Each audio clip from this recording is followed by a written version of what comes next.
Good afternoon class 9 Hindi literature में आज हम पुनः अध्ययन करेंगे सांवले सपनों की याद, जो जाकिर हुसैन का एक संस्मरण है। आपको हम पिछले वीडियो के माध्यम से इनके लिखे हुए संस्मरणों को विभिन्न अनुच्छेदों के द्वारा आपको उनके विषय में जानकारी प्रस्तुत की, इसके विषय में व्याख्यान देकर आपको इसके विषय में पढ़ाया और इसके विषय में नॉलेज कराया कि जाकिर हुसैन का व्यक्तित्व कैसा था, इनका जन्म कैसा था, ये जन्म से कैसे थे, इनका दैनिक जीवन कैसा था, ये इन्होंने लेखन कार्य में क्या क्या कार्य किए और कौन कौन से राजनीतिक पद पर प्राप्त किए। उसके बाद ये संस्मरण क्यों लिखा, सालिम अली का विशेषता क्या थी, इनके जीवन की विशेषता क्या थी, किस प्रकार से इनका दैनिक जीवन था, किस प्रकार के विशेषज्ञ थे, इनके जीवन को क्या अच्छा लगता था क्या नहीं, सब तमाम प्रकार की जानकारी को आपने पूर्व की वीडियो में पढ़ा और उसके विषय में अध्ययन किया। ये पक्षी विशेषज्ञ क्यों बने, ये पक्षियों से प्रेम क्यों हुआ, प्रकृति से प्रेमी क्यों है, प्रेम क्यों है था इनको, तमाम प्रकार की बातों का भी आपने अध्ययन किया था। और हमने अनुच्छेदों को उनके जो विभिन्न जो अनुच्छेद जो उनके साथ बिताए हुए जो पल थे जाकिर हुसैन के सालिम अली के साथ, जो उनके द्वारा लिखे गए अनुच्छेद हैं, इनके बातों को उनके अनुच्छेदों के माध्यम से आपको पढ़ाया गया, आपने इस विषय में अध्ययन किया। जहाँ से अनुच्छेद हमने छोड़ दिया था, आज के वीडियो में हम उन अनुच्छेदों को पढ़ेंगे और उस पर एक व्याख्यान देंगे और व्याख्यान दे करके इनके विषय में आपको पढ़ाएंगे, इसके विषय में आपको भी जानकारी देंगे। तो इस वीडियो के माध्यम से आज के बचे हुए अनुच्छेदों को भी आप जान सकते हैं और समझ सकते हैं। इसके बाद हम इसमें कुछ प्रश्नोत्तर का दिए हैं, प्रश्नोत्तर शब्दार्थ भी दिए हैं, उनके विषय में थोड़ा बहुत आप जानकारी प्राप्त कर लीजिए और स्वतः ही शब्दार्थ लिख करके इनके जीवन वृत्तों को लिख करके और इनके प्रश्नोत्तर को लिख करके कॉपी पर आप एक नोट तैयार करिए स्वतः ही। ये बहुत कठिन काम नहीं है, अपने इससे आपको एक बहुत अच्छा लाभ होता है कि आपकी तर्क शक्तियाँ भी बढ़ती हैं, आपकी कल्पना शक्ति भी बढ़ती है और जो चैप्टर है, जो अनुच्छेद है, उसकी तैयारी भी भली बात हो जाती है और आपको शब्दकोश का भी नॉलेज हो जाता है और आप जो बचा हुआ होता है उसके विषय में आपको वीडियो में के माध्यम से या जो पहले जूम क्लास चलती थी उसके माध्यम से आपको हम पढ़ाते ही थे, आपको जानकारी प्रदान करते ही थे और जो बचेगा जो है उसके विषय में हम विभिन्न वीडियो के माध्यम से, पार्टों के माध्यम से हम आपको उसके विषय में और भी पढ़ा देंगे, आप भी इसके विषय में और भी जानकारी प्राप्त कर लेंगे। तो ये सब पढ़ना है, इसका अध्ययन करना है और इसको लिखना भी है, तभी जाकर कोई अनुच्छेद कोई अध्याय समाप्त होता है और उसके विषय में अच्छी नॉलेज प्राप्त होती है, अच्छा ज्ञान प्राप्त होता है, क्योंकि ये जीवन के लिए बहुत उपयोगी है। कोई भी विधा अपने एक मनोरंजन, अपने एक उद्देश्य को लेकर चलती है जो जीवन को सार्थक बनाने वाली होती है। तो यहाँ सालिम अली और जाकिर हुसैन जो लेखक हैं और सालिम अली जो व्यक्ति विशेष हैं जिनके विषय संस्मरण लिखा गया है, ये भी एक उद्देश्य पूर्ण है। ये नहीं कि केवल वे उनके मित्र थे, वे उनके साथी थे, इसलिए उन्होंने एक साहित्यकार होने के कारण उनके विषय में लिख दिया। ये ऐसे व्यक्तित्व के व्यक्ति हैं इनको पक्षी प्रेमी थे, इनके बात को याद किया, इनके द्वारा बिताए गए पलों को याद किया, इनके व्यक्तित्व कैसा थी, इनके बहुत अच्छे लगते हैं, इसलिए इनके संस्मरण को उन्होंने लिखा। लेकिन हमें भी कुछ जानकारी प्राप्त हो रही है, हमें भी इसके कुछ उद्देश्य निकल के सामने आ रहे हैं, तो हमें भी अपने प्रकृति से प्रेम होना चाहिए। संस्मरण का एक उद्देश्य है हमें अपने प्रकृति के आवरण से घिरे हुए जो हमारे पशु पक्षी जो द्विज हैं, जो खंज हैं, इनसे भी हमें प्रेम रखना चाहिए, अपने प्राकृतिक सृष्टि से भी हमें प्रेम रखना चाहिए। हमें इनके पर अहिंसा का भाव रखना चाहिए, ना कि हिंसा का भाव। हम बहुत से लोग देखते हैं जिसे क्रूर हृदय के व्यक्ति ऐसे होते हैं जो पशु पक्षियों को ही अपना शिकार बनाते हैं, इनको मारता है, इनके पर हिंसा का भाव रखना ये बहुत ही एक मानवता नहीं, मानवीय गुण नहीं है। अगर पढ़ लिख कर भी व्यक्ति इस प्रकार के अवगुण को करेगा तो उसके पढ़ना ही व्यर्थ है, क्योंकि साहित्य और संस्कृत साहित्य और हिंदी साहित्य हमें ऐसे ही जो गुण होते हैं वो हमें प्रदान करते हैं, अहिंसा या परमो धर्म। ठीक है, अहिंसा सबसे बड़ा धर्म है, सबसे बड़ा गुण है, दया सबसे बड़ा मानवीय गुण है, विनम्रता सबसे बड़ा मानवीय गुण है, क्षमा सबसे बड़ा मानवीय गुण है। तो ये सब कहाँ से मिलता है?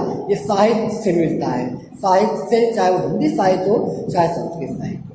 वैसे कोई भी साहित्य हमें बुरे मार्ग पर जाने की शिक्षा नहीं देते, बल्कि हमें क्या करते हैं, अच्छे मार्ग पर चलने की शिक्षा देते हैं।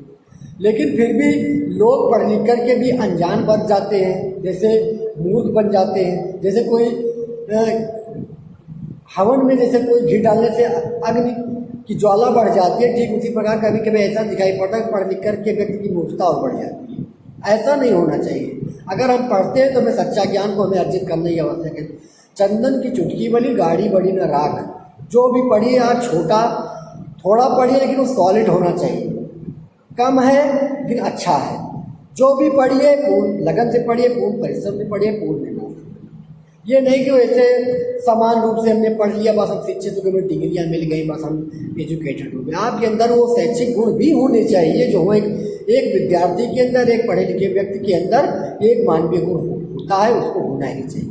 तभी आपका शिक्षा सार्थक है, तभी आप किसी पद पर जा करके अपने पद की गरिमा को समझ सकते हैं और उस पर पहुंच करके अपने जीवन को भी आप आगे बढ़ा सकते हैं, अपने जीवन में विकास एक सही कर्म में ढाल सकते हैं।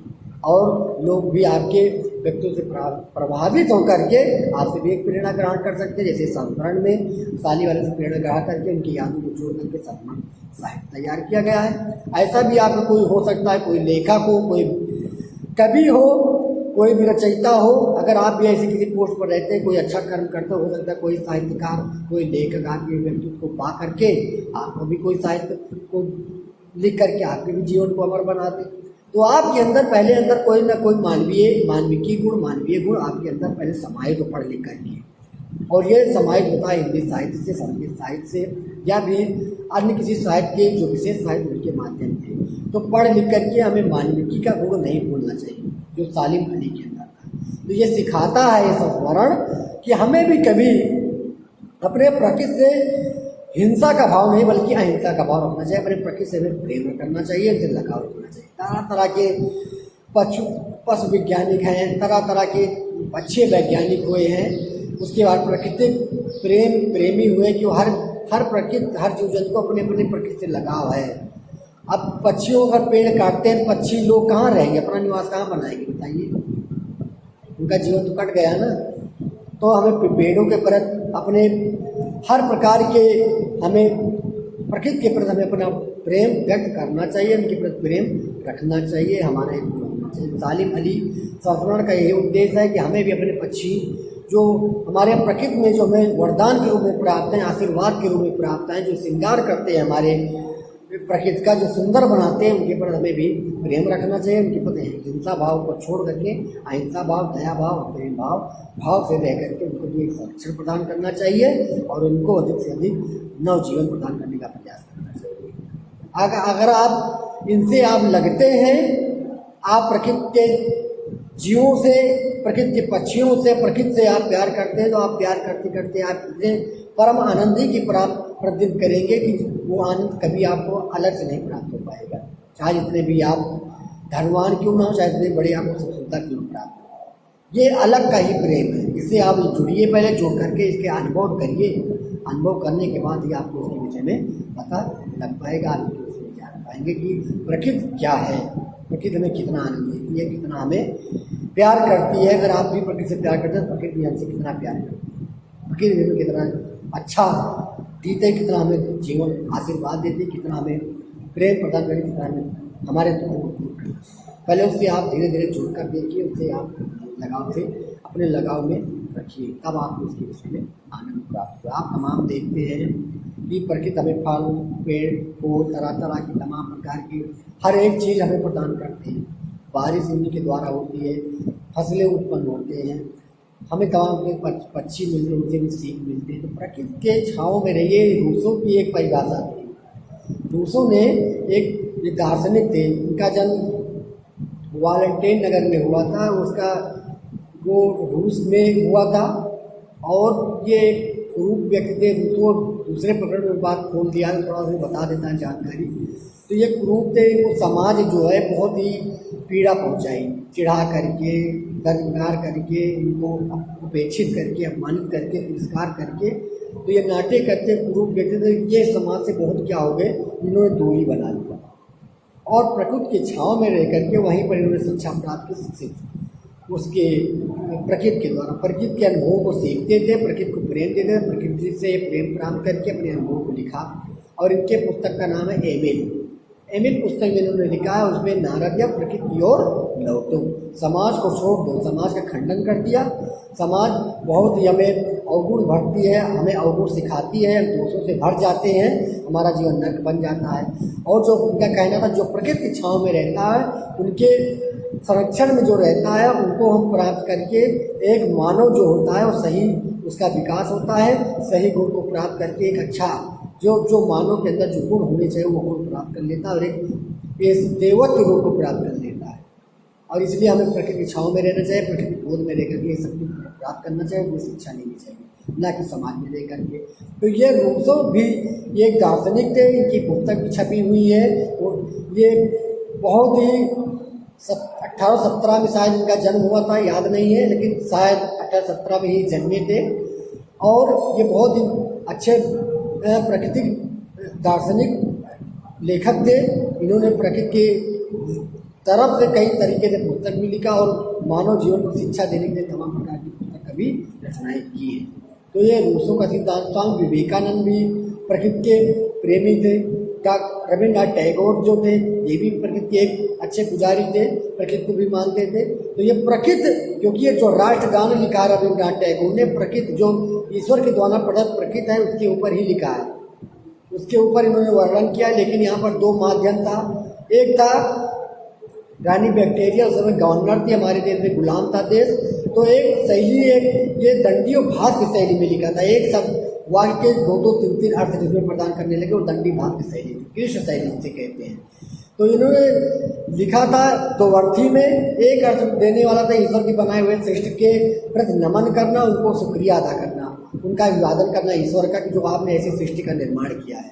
और दूसरी तरफ इनको दिया है कि आप गवर्नर देश के नायक हैं, इस देश के राजा हैं, आपको इस देश के जितने भी लोग हैं आपको नमन करते हैं, आपके रात दिन 24 घंटे आपका ही वंदना करते हैं, आपका अभिनंदन करते हैं। और जो यहाँ पर लोग दुखी हैं, कहीं कहीं सूखा पड़ा, कहीं अकाल पड़ा हुआ था, तो वहाँ पर इनको कुछ सहायता की आवश्यकता थी, तो उनको सहायता देने के लिए इनसे अर्चना दिखाया है, इन्होंने अभिवादन दिखाया। दरड़ उत्कल बंग और विंध्याचल यमुना गंगा उच्चल तरंग, ये सब क्या है, ये आपके ये गुणगान करते हैं। जैसे आपका हम क्या करते हैं, अभिवादन करने के लिए हमेशा उत्सुक रहते हैं। ठीक है, द्राविड़ उत्कल बंग, उड़ीसा, बंगाल, कर्नाटक, महाराष्ट्र ऐसे राज्यों में क्या अकाल पड़ा हुआ था, तो ये भी उनको कहा तुम्हारे राज्य में जो भी लोग हैं ये आपका अभिवादन करते हैं, आपको हमेशा स्वागत करते हैं और आपको अपने हृदय में हमेशा नमन करते रहते हैं। आप इनके सब कुछ हैं, आप इनको कुछ दे दीजिए, प्रदान करवाना था, अकाल को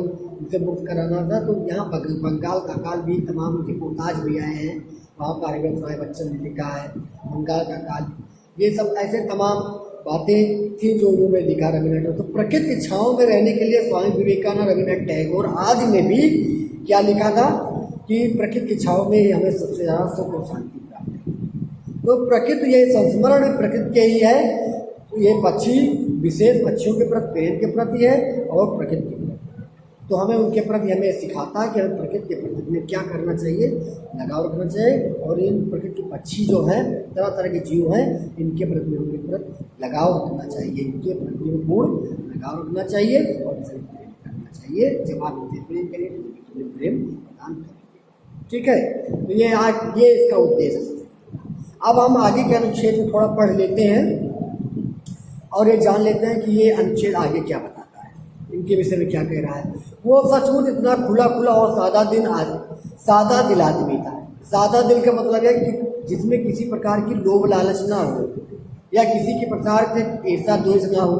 तो जहाँ पर समाज में वो रहते थे समाज में, लेकिन वो प्रकृति के प्रति ज़्यादा प्रेम रखते थे और प्रकृति के जो पक्षियाँ उनके प्रति प्रेम रखते थे, इसलिए उनको किसी प्रकार की लालच नहीं, तो सादा विनम्र हृदय की दया भाव उनमें पूर्ण रूप से भरा हुआ था। ऐसे व्यक्ति थे सारे में।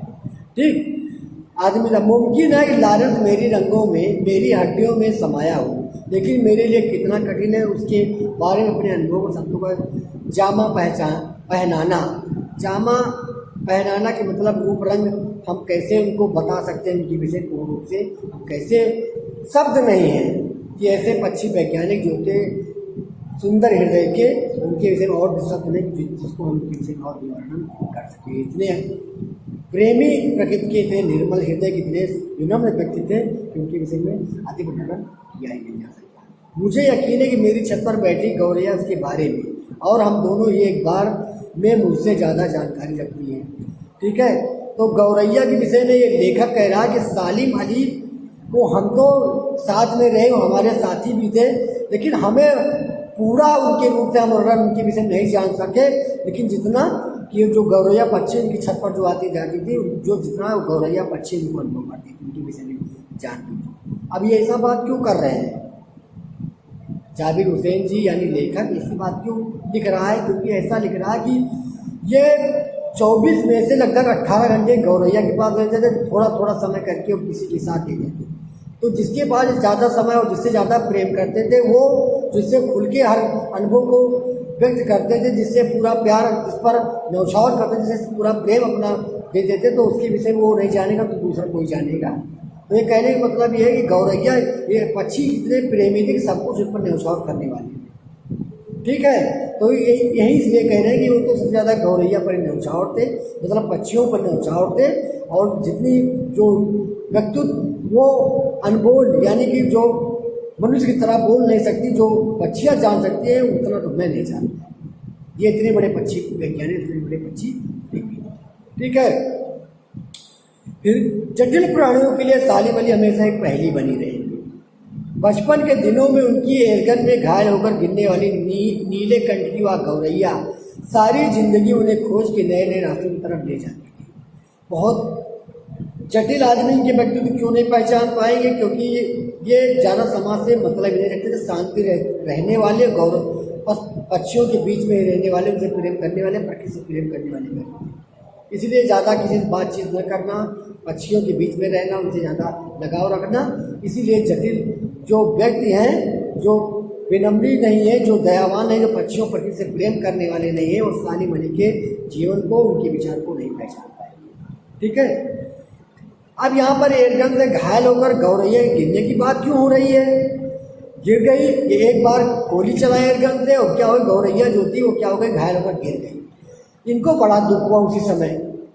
और फिर उसके बाद ये क्या हुआ, जब वो छटपटाने लगी, छटपटा के वो क्या परेशान हो गई, तब इनका हृदय करुणा से भर गया, उसके बाद दया के साथ भर गया।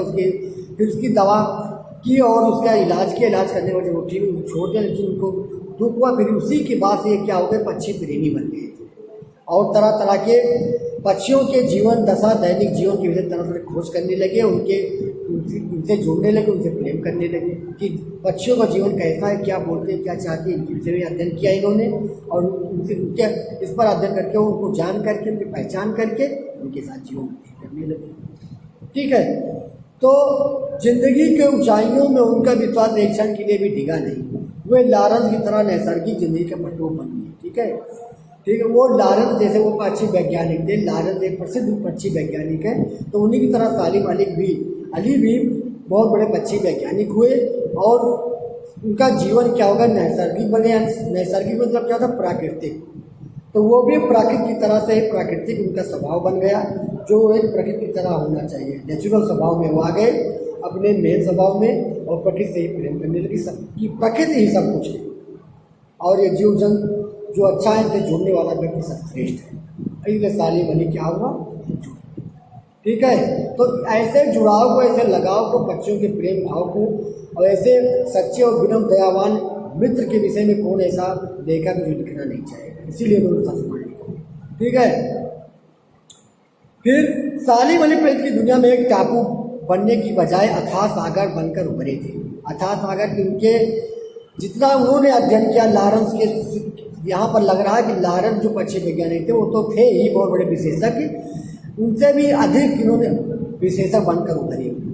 इसमें लिखा है कि उनसे ज़्यादा भी हो पक्षियों के विशेषज्ञ, उनसे ज़्यादा भी पक्षियों के प्रेमी थे सालिम अली। ठीक है, जो लोग उनके भ्रमणशील स्वभाव और उनके यावारी से परिचित हैं, उन्हें महसूस होता है कि वो आज पक्षियों के सुराग में ही निकले हैं, और उन्हें महसूस होता है कि वो आज पक्षियों के सुराग में ही निकले हैं, और बस अभी गले में लंबी दूरबीन लटकाए अपने खोजपूर्ण नजदीक के साथ लौट आएंगे। जब तक वो नहीं लौटेंगे, क्या उन्हें गया हुआ मान लिया जाए? मेरी आंखें ना मैं सालिम अली तुम उठोगे ना, देखिए संस्मरण है ये मरने के बाद ही ये लेखक क्या है अपने अनुभव को लिख रहा है कि साली वली में ऐसा प्रतीत हो रहा है कि मरने के बाद, न रहने के बाद ऐसा प्रतीत हो जैसे वो पक्षियों को तरह तरह की, क्योंकि पक्षियों के अनेक पक्षी हैं हमारे पृथ्वी में, और हर पक्षियों को खोजना, उनके चित्र लाना, उनके विषय में अध्ययन करना, उनके विषय में ज्ञान करना, उनसे प्रेम दिखाना, ये सब अलग अलग के तरह के पक्षी वैज्ञानिक करते हैं, उन पर अध्ययन करते हैं, उन पर जानकारी करते हैं। तो ये एक स्थान पर नहीं रुकते हैं, दिन भर ये पक्षियों के पीछे घूमते रहते हैं, तरह तरह के पक्षियों को देखते हुए चित्र खींचते हैं, उन पर अध्ययन करते हैं। घर पर ये कभी कभी आते हैं रात में, या किसी भी भ्रमणशील किसी दूसरे देश में चले गए, वहाँ के पक्षियों का अध्ययन किया जो यहाँ पक्षी प्राप्त नहीं है, जो यहाँ पर नहीं होते, दूसरे देश में चले जाते हैं, जो इंडिया में नहीं हो दूसरे देश में होते हैं।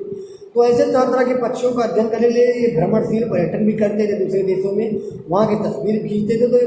तो इसलिए ये वर्षों में कभी कभी एक घर में आते थे, और कभी कभी आते थे, उनसे मुलाकात होती तो उनसे घनिष्ठता होती, लेकिन ये बातें तो उनसे होती रहती थी, लेकिन ये भ्रमणशील में। तो उनको ऐसा लग रहा कि ऐसा पक्षी प्रेमी सालिम अली जो था वो आज भी हमारे बीच में जीवित है और वो मरा नहीं है, और इनको प्रतीत हो रहा है कि पक्षी के विशेषज्ञ के रूप में कोई ना कोई ऐसा फिर सालिम अली को फिर से वापस हमारे बीच में आएगा और पक्षी प्रेमी होने का ज्ञान कराएगा और पक्षी के विषय में अध्ययन कराएगा, और इनकी वो अब सालिम अली को के प्रति श्रद्धा भाव और श्रद्धांजलि अर्पित करते हुए, श्रद्धा सुमन अर्पित करते हुए ये कवि क्या पूर्ण अपने जीवन को न्योछावर कर देना चाहता, उनको अपने श्रद्धा भाव को नमन कर रहा है। ठीक, तो ये है एक नैसर्गिक प्रतिभा, और लेखक ऐसे व्यक्ति के ही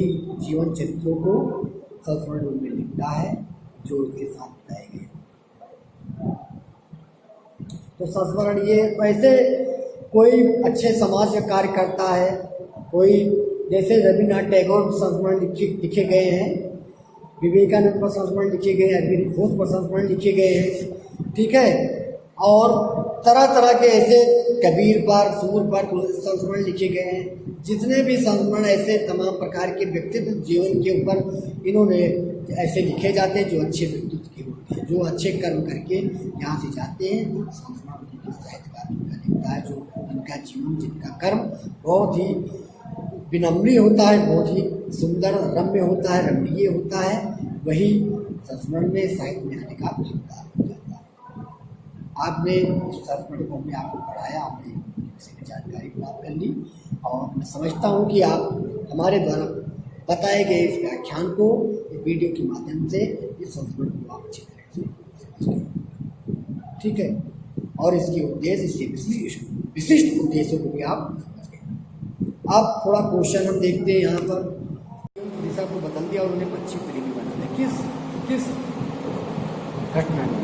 गौरैया, अभी आपने इसे अनुच्छेद में पढ़ा, वीडियो पढ़ रहे हैं ना, कि गौरैया जो थी एयर गन से गोली लगने के बाद क्या होता है, गिर गई थी। उसी के बाद ये क्या हुआ, उनको ये क्या हुआ कि उनके जीवन की दशा बदल दी थी, और ये क्या हुआ कि उसी समय से ये क्या हो गया था, पक्षी प्रेमी।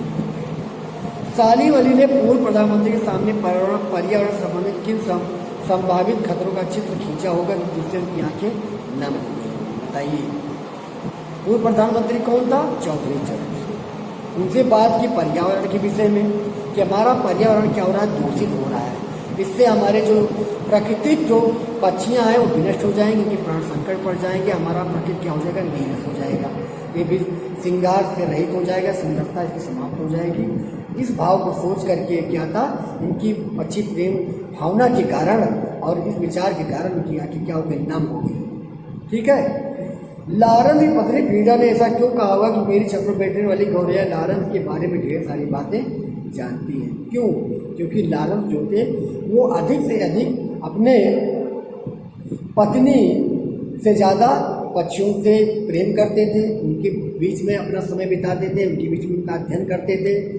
इसलिए लारन ने उनको चिढ़ करके ये बात कही थी कि हमसे ज़्यादा, हमसे अधिक ये पक्षियों, ये जो हमारे छत पर बैठी गौरैया, उनके विषय में जानती हूँ, क्योंकि ये गौरैया इन बच्चों के बीच में अधिक समय नहीं देता, ठीक है। आशा स्पष्ट कीजिए, वो लारन की तरह ऐसा थे जिंदगी के पत्थरों बन गए थे, उन्हीं के तरीके से हो गए, उनके मतलब ये कह रहे हैं कि वे डार्विन जो पक्षी वैज्ञानिक थे, ये सालिम अली भी उसी प्रकार प्राकृतिक स्वभाव से पूर्ण रूप से उन्हीं के तरीके से क्या हो गए थे, पक्षी प्रेमी, पक्षी विशेषज्ञ बन गए। ठीक है, इसका अर्थ ये हो रहा है। और भी है इसका आशय, और भी है आगे, कोई अपने जिस्म की हरारत और दिल की धड़कन देखकर फिर से लौटाना चाहे तो हुआ, पक्षी अपने सपनों की गीत दोबारा कैसे गा सकेगा। मतलब जब उनका शरीर ठंडा होगा तो जीवन, कोई भी अगर अपना प्राण भी उनके ऊपर न्यौछावर कर दे, अपने प्राणों का बलिदान भी दे दे, तो क्या उनके जीवन को वापस ला पाएगा? क्या उनको जीवित कर पाएगा? कौन, किसने लिखा? लेखक ने सालिम अली के प्रति लिखा है, सालिम अली के प्रति लिखा है। कोई भी उनको वापस नहीं ला सकता उनके शरीर को, लेकिन हाँ, वो हमारे बीच में उनके कर्म, उनके पक्षी प्रेमी जो कार्य किए हैं वो हमेशा के लिए अमर है, वो हमेशा हमारे साथ विद्यमान नहीं है।